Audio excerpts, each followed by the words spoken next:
haasoo jirtan maal? Hirribaan maaf hin haasa'u? Si hirribaan haasawa. Duuba hayaa koo bulii jee mana kana bulchuu hin danda'a. Garuu dhimmaan koo buliif juunsan hin qabu. Obboleessa kee eegate akkamitti hayaatii fi fatiyaa osoo qabu ana na gaafata. Assalaamu alaikum warahmatullahi wabarakatuh. Akkam jirtan hordoftootaa fi kabajamtoota dachee tuub. Arraan tana kunoo dachee tuub ammaan tana isaa fi baariitu dhufu jira. Meeseejii naa barreesse kaameeraa naa awwaalii baarratti piraankii takka dalagu deemanaan jee. Piraankii waan taate illee hin beeku ani kaameerumaa awwaaluufin deema. Awwaaleetiifin gisee isaan dhufan ani biraan gabbaa waan irratti dalagus hin beeku. Kakkanaati kaameeraan awwaalaaf.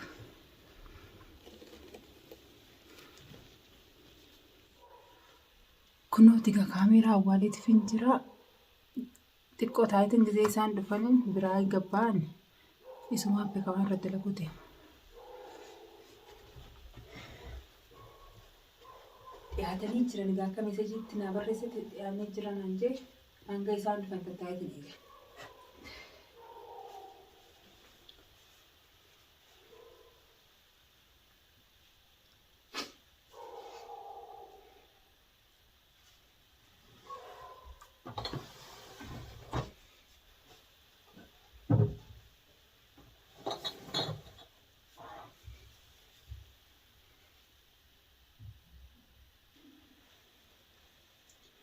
Turanii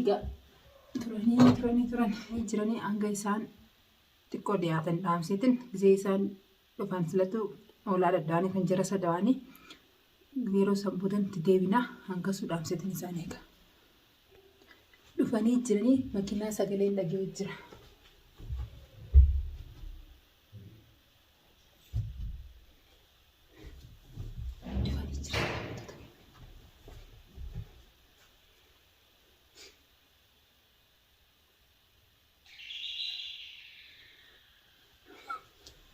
Enyo.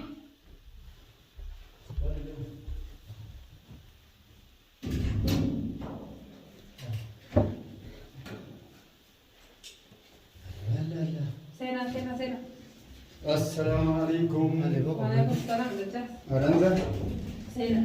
Nagaya kayya. Sena kawa mana kaya di mau lara. Sena, nindufa sena. Ayye. Dhufa.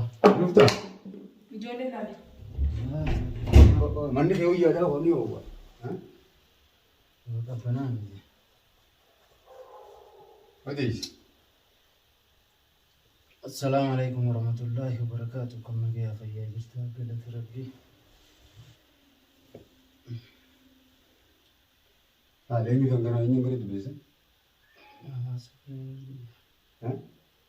Mee akkam gootee waan sannaaf himi yoo galee jira moo hin galle naaf deebisaa naa godhime.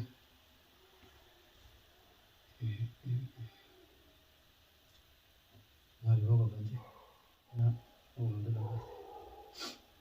Maallaqa. Baay'een ba'a. Kunis gaafadha. Siin gaafadha jeesumaan. Keessoo akka buru nama gaafachuu wayyaa beela. Ati dheengadda viidiyoo keessa sanii kan ilaalee beekta. Viidiyoo itti gadhiifte sana. Viidiyoo firaankii ilillee irra dalagdee firaankii itti. Ilillee keessa gadhiifte bifee ilaaleetiin jira yuutuuba kee. Faamilii jaalala? Faamilii jaalalaati sana. Maal? Ati sa'aatii kan siin jedhe waan sirrachi qabu sun qabu. Wanni ililleen jette sana gubbumaa jette moo keessa jette. Maal naan gadhu? Na'am.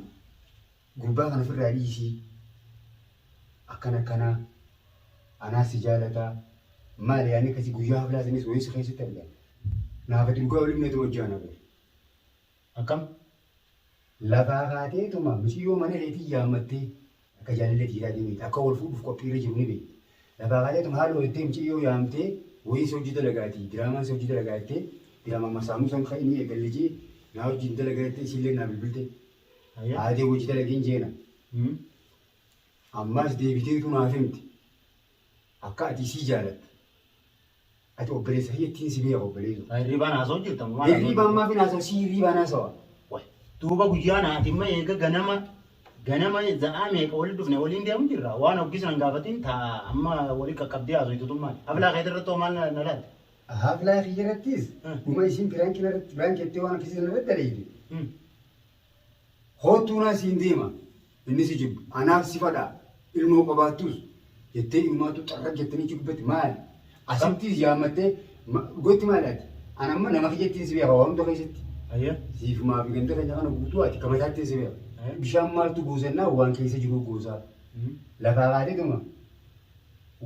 waan akka anjamaa fakkeessitee maal anjamaa fakkeessitiin gaafadhe qoy waa laasoo jirta isaati maal anjamaa fakkeessitee intalaan siin jaaladhaa dhiisii dachaas jetteeniiti hadhattee isiin si didde duba san piraankiin isii irratti dalage isiin si diddee piraanki taati wanni akkasii anilli dhugaan jaaladhee siin jaaladhee jaaladhe piraanki taati isiin hayaat qabda faciya qabda nama beekamaa kanallee jaartii sadaffaa godhachuu feeta. Aboo ani hayaatii fi fatiyaa isiniin qaba dhugaa an fatiyaan takkittii jaartiidhaaf an jaartii gaya hanga nama tokkotti jaartii kabajamtuun qaba. Fakkeenyaaf dhugaa hayaatii fi fatiyaa isiniin qaba. Eeqa jaartiidha wayin dhaba jaartii qabamoo wayin dhaba dhalaa qabaayin ililliidhaan kaanimaa ta'eetiin siin jaaladha dhugaadhaan jaa. Baar keenya na dhageessa. Amma ani ililliin naa jaasitee gurbaan kun obboleessa kiyya naan jettu jettee natti himuun jirtu ati naan jette obboleessa kiyya baarnanii magaalaa sanaa keessaa qabu isaan jee. Duuba bar gurbaan an jaartii sadaffaatiin si godhadhaawii. Jaartii sadaffaatiin si godhadhaa. Akkana jeetiin dubbatin naan jee natti hime. Obboleessa kee eegate akkamitti hayaatii fi fatiyaa osoo qabu ana na gaafata. Waan sadaffaa yoo ati namaa hin qabdu micii ijoolleen naan jette. An sadaffaa yoo fadhe qaadimaateetti ilaalladha. Duuba anis tanaan jaafa. Yoo rakkoon sadaffaa jaartii godhachuun na qabdee takkaa fedha qabaadhe sadaffaa jaartii ta'etti qaadimaateettiin godhadha. Qaadimaatee jaartii ta'ettiin beeka. Dhugatti qabaar anamma. Dhalaan guutu. Anamma namni ni amanu si jeetii yaada. Obboleettii tiyyaatanii hojii dhedheessaa taatu. Jaartii tiyyaas haa taatu. Inni nama dura jaartii tiyyaa hin taane ganaa walitti deemaa jira. Mana keetii fi waa hundatti siin amana akka yoom isii si bira dhiisuu fadhallee. Ati nama akkanaa jeesii yaada. Isii kana jiinsi hin jeeti ma baare. Isii ammaaf isii naan jedhu. Duuba maaloon naasoo jirtu. Yoon si keessa jiru garteemi yoomii fi garteemi yoo tana jaalattees naaf ta'u balee ni dhugaadhaa siif hin dhiisa. Hanqati jaartii sadaffaa godhachuu feete. Yaa rabbii qiyya. Osoo hanqati reefu guddina guyyaa kaanee waliin deemu jiru. Maaliif nan gaafate? Karaa kana namni nu bira jiru. Naaf si qofaa wajji dhufe maaliif nan gaafate? Waliin isin gaafatee dhibna dhageessa. Bara ni lillii bakka biraatti bara amma fakkeenyaaf bakka biraatti hin jenneen yaa. Mana kana keessatti hin jeen yaa. Kayoo feete jaartiin tiyya nutti ol seentee nu arguu dandeessu. Dhuga. Fakkeenyaaf ani marii jaartii dhalaa takka wajji hoon godhuu fedhe. Mana kiyya fideetiin mana kiyya keessatti itti mari'adha. Yaa mana kiyya keessa fideetiin mana kiyya keessatti itti mari'adha. Anammoo ani siraadhoo isuun qabuu malee miciyoo naan jeeti na jaalataa akkana. Na jaalataa. Naan jeeti. Intal baarsiin jaalatu nurraa usu. Akkam na jaalataa? Akkana akkanaati si gubbaanuu na jaalata jaartii sadaffaa na godhachuufi. Jaartii sadaffaa na godhachuufi. Baara kanaa miti waan akkanaan qabu osoo hin juuni. Jaartii sadaffaa godhachuu fedhe namaan godhu dhabeetiin qaadhimaa ta'e jaartii sadaffaa godhadha. Ammarti lafa namni namaaf ta'e akka inni micoo takkitti kana jalatti kajeeltaa ooti. Boo baara nama akkasiiti. Kayiti ta'e nama dhalaa namni jaalatu yookaan kan namni fuudhuu deemu jaalatee nama san dhiisinaa si fuudha juuni. Ani biraankii san waa irraa dalagee hin qabu. Biraankii san sababaan itti dalagee hin qabu. Waan akkanaa kun ni deema. Dhugaa namoota amma qaadhimaa namaa jala deddeemu waan akkanaa hedduudhaa dhagee. Fakkeenyaaf akka nama tokkotti hawaasni waan sanirraa wayii barata. Miciyyoon tun nama akkami? Nama dhugaati moo? Nama dhugaatii miti. Jee isii uffatanuufiin waan akkasii dalage. Namni irraa wayii isummaan wayii irraa barate namni biraatis wayii irraa barata jee. Malee ani isii takkitti ani immoo deddeemee maarree fidee ta'etu tana. Annama dhaabbatee gammachuun si wajjin si fuusisuudhaaf aflaa san hundaa'u si godhe har'aan deebi'ee isii si jalatti jaaladha ilillii duraan hin beekon. Aboogaa ammaan tana dubbiin tun mishiyoonis akka dhugaanatti jaalattu natti himtee jirti. Akka dhugaanatti jaalattu? Akkamiin dhugaan jaalatu? Ana mana haafate dhalaa inniitis wal dhabuun falu. Ana haafate aayilaa tokko. Duuba maaltu maaltu? Warra tokko miti. Duuba maaltu maaltu yaan biraankiin irratti dalage? Ana haafate aslan duumaanuu dhalaan kheyriin hin qabdu dhalamaa walitti. Angolchini hunda waa nu hidduu waan akkamitti dhuftee Eeggadda waan kana naa gootee dhugaa haruusaas naaf goote jeetiin si eeggataa jira. Akkanuma lafaa kaatee michiyyoo irratti xiyyeeffattee michiyyoonis naa himtee jirti. Dhiisi. Kana gurbaa kun amalaa hin qabu. Waan amala qabu jennee. Amala qabu jennee. Waliin jiraachuu hin dandeessu. Waa akkas hin jennee. Mana numaan jaartii sadaffaa si godhadhee irra wayyaadhaa. Sawannin jeen kunoo viidiyoon na bira jiraa miti. Yoo laaltee jiraatteetis viidiyoon na bira jiraan. Yoo jaartii sadaffaa si godhadhee wayyan jenneen. Ana dachaas. Hayaataa fuudhu. Ansiin fuudha. Naa dachaas walii gallee jirra jeetiin isiirra piraangii dalage.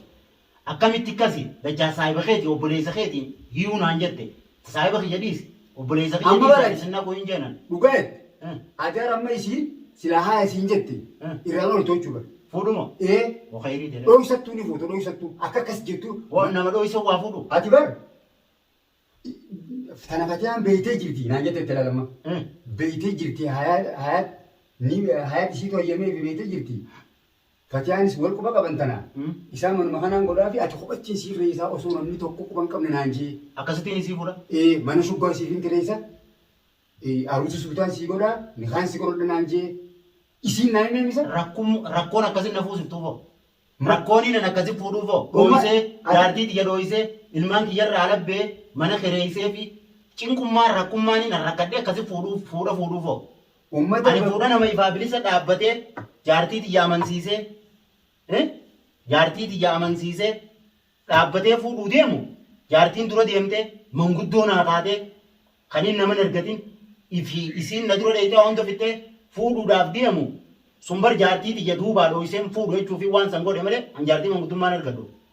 Abuu bargaama miciyyoonni isa waan sirra gartee. Isiis gammachiisee mirgasii eegee fuudhuudhaaf harkaniin jaartii xiyya manguddoo godhee isii amansiisee fuudhu. Sadaffaa yoon fuudhuu fedhan taniin jaaladhu yoon jiraattu taate kun ofatee tanaan jaaladhe akkana sadaffaa naaf goota siin godhu yoo jette haala osaalan jaartii xiyya nama dhaabbatee akka dhiiraatti amansiisee yoo mana tokkichaa kana qabaadhe tokkichaa kana keessa danda'u waliin galchu yoo hireen na gootee mana shukkaa kireessuuf danda'e kireessee fi jaartii amansiisee fuudhu malee. Ani siin biya. Akka akkas taate siin biya.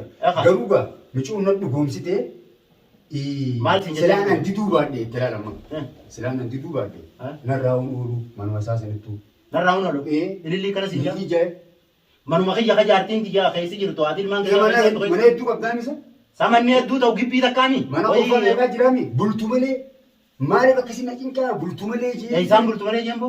Asumaa'u. A'uuzu billaahi shaytaan rajim. Maan na biraa gootii na bira bultiiman. Intala baharumaa akkana jaa. Bahar obboleessummaan keessaa ittichi keessan. Haati obboleessa jettee eeggadhu. As bul. Isiimi an hayaatiin takkaa na bira buli jee. Hayaat tana jaalatu.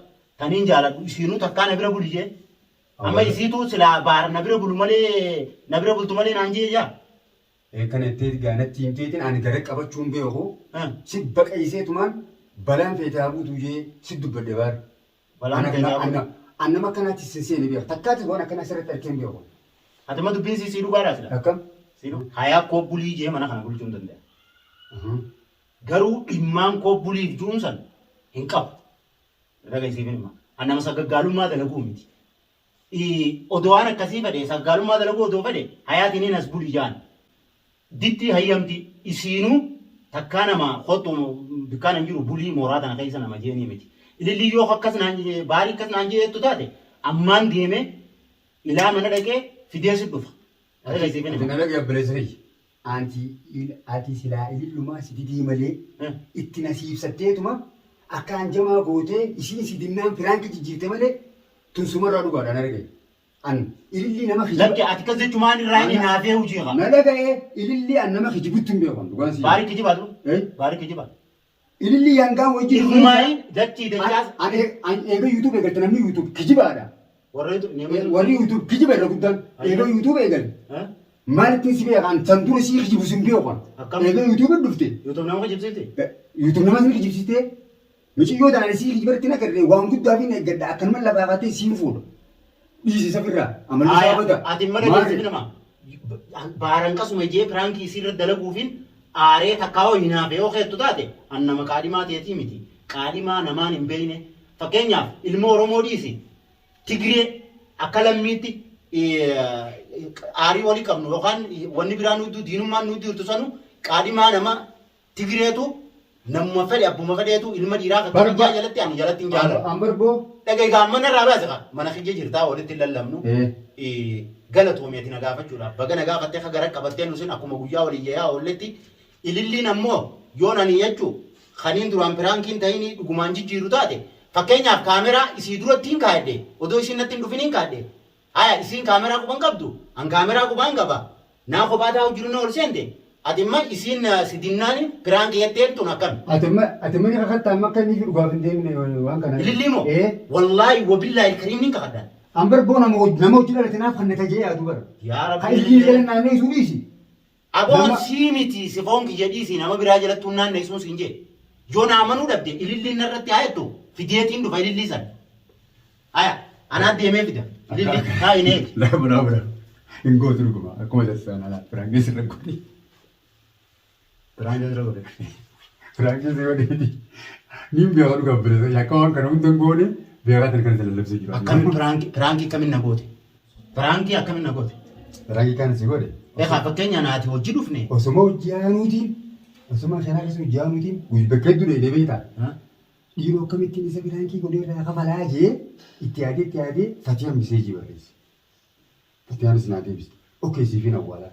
Kaameeraa laakkunoo hambisee jira. Agartaara daawwattoota kiyya. Laalgaa miseejii katabeetiin haadha mana isaatti akkasitti naa awwaale jeeni irraa milkaa'eetiin jira. Akkasii wajjin tura hanga xumuraatti mee dhiifama naa godhanii hin gaafadha. Baar akka waan kana hunda hin goone siin beekan obboleessoo. Beekaatiin akkumatti si aarsee sirraa kafalaa. Jee. Garuu piraankiin irra daleeyde akkam beekamnetti akkaan anillee itti yaadne irra daleeyde silaa na dura jiraatteen shakka ture. Ati immoo ati beektaa guus ilaalu waniin akkuma anaan amma fakkeenya dubbiin dhugaadhaa keessaa qabdaa waan akkasii jetteettu sanitti dubbiin ani piraankii qaadhimaa ta'e ilillii akkas jee godhe san irratti abada woomaa si keessa jira malee silaa piraankii san kafalachuuf narratti piraankiin daleetu isiitu kafalachuu narratti dalaga malee. Wallaahi laziif dhagee annama si amanuu obboleeyyiin kiyya kana gujjala dadda si namana dhugaa dubbatta. Akkana amantuu waan karaa kana niin beeka ammoo. Akka ati piraangii narra dhaqqabduun si beekaayin hedduu yeroo hedduu piraangii namarra dhaqqabdeetiin waan ati talee niin daawwaddaanii amma dhiyoo kana daawwaddeetiin piraangii si goona jennii piraangii irra deebisteeti viidiyoo keessatti waan kana itti yaadeefan amma dhufi qeeffatee irra barreesseef haa akka itti na jalaan fashallee akka ati fashaltuun si beekan akka ati fashalsiistu piraangii hoggaa daleetu yeroo hedduu kaniin qoradhu kanaaf akkana si godhee habiibii kiyya hedduu si Tamaam narraa milkooyti. Galatu. Ani amma piraankiin irra dalaguun kun hamilee naggooti. Ifuman na kaafte. Walla? Ifuman na kaafte. An piraangii waan sirra dalagaa. Kaanillee si jalaa korreejeetiin jira. Piraangii si wayi waachisu jeen si dhiisaa yeroo hedduu. Saniifin si dhiisa. Ammaati bismilleettee an sirratti hin daleene qaadhimaatee irratti hin dalagee narra dalaguun kun ifuman na kaafte. Tanaa miti ani anuu bahaarii beekaa. Bagana irra dalagattee egaa piraankeetti waan hin godhuun qabu akkasii daawwattootaan dhiifama jeejiini nuti kana waliin nu beekanii kun rakkoon qabu piraankiin ta'e kaafee tanaffiti tiyye piraankiin. Assalaamu alaikum warahmatullaahi wabarakaatu hordoftootaa fi kabajamtoota dacheetu barra akkana na godhe ani qaadhimaa isaarratti siin jaaladha akkana dachee dhiisii jeetiin piraankii dalagee ture inni immoo dubbii san dhugaaf jettaa isii sidi deemalee jee piraankiin irra dalagee saniifuu anuu baharii irraa hin kafalaa bagana irra dalagattee galatoomii dhiifama sii godheetiin jira akkasiif jajjabee isaa laayik sheer sabskiraayib godhaafiin isiniin jaa saniifuu hanqa dhumaa daawwadhaafi. Baay'ee nagaan nuu jiraadhaa galatooma.